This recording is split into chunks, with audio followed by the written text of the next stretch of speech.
ากมาเป็นเคยเซโนกายผ่านเพื่อใดซื้อปิ้งไก่ซอยน้องล้างโตหัวใจไอ้หล่นที่เซโนตั้งแต่วันซื้อปิ้งไก่เซโนแม่นเจ้าจะเป็นทางผ่านแต่เจ้ายังเป็นตำนานก้าวขานกินไก่แซ่ปลาผ่านไปหลายข้าวจนมีสาวที่งามฝังใจยิ่งห้องเพลงฝ่าไปมอบให้ผู้สาวเซโนไปเซโนเพื่อใดต้องกินปิ้งไก่ถ้าบ่ได้กินปิ้งไก่เหมือนบ่ได้ไปเซโน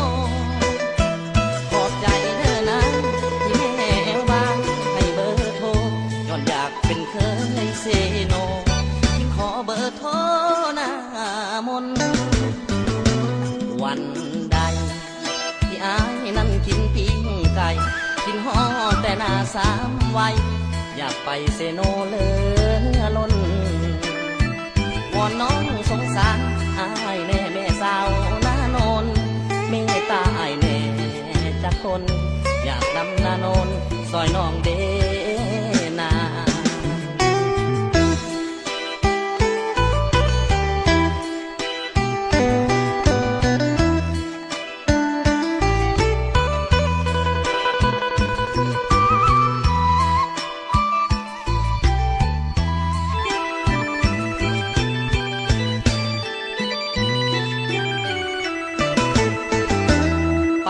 เซโน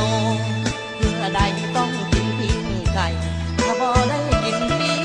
ไก่เหมือนบ่ได้ไปเซโนขอบใจเด้อนะที่แม่บ้านให้เบอร์โทรย้อนอยากเป็นเคยเซโนขอเบอร์โทรหน้ามนวันใดที่อายนั้นกินปิ้งไก่กินห่อแต่หน้าสามวัยอยากไปเซโนเหลือล้นวอนน้องสงสารอายแน่แม่สาวหน้าโนนเมตตาอายแน่จักคนอยากดำหน้าโนนซอยน้องเดนา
งสิ้น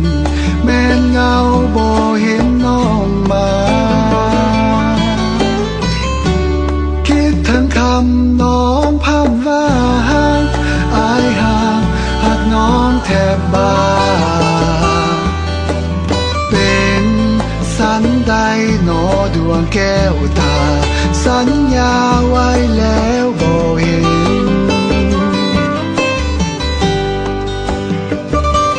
อายจะคอยจะคองคอยเนื้อเย็น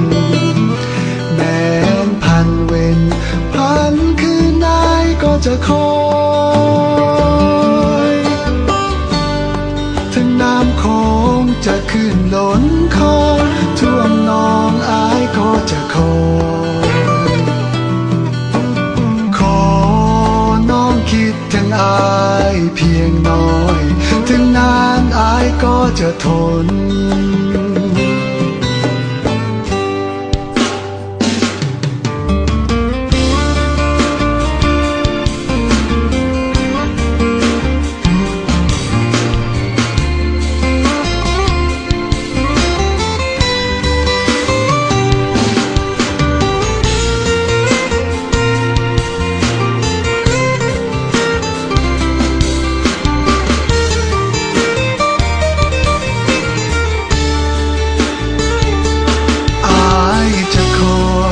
จะคองคอ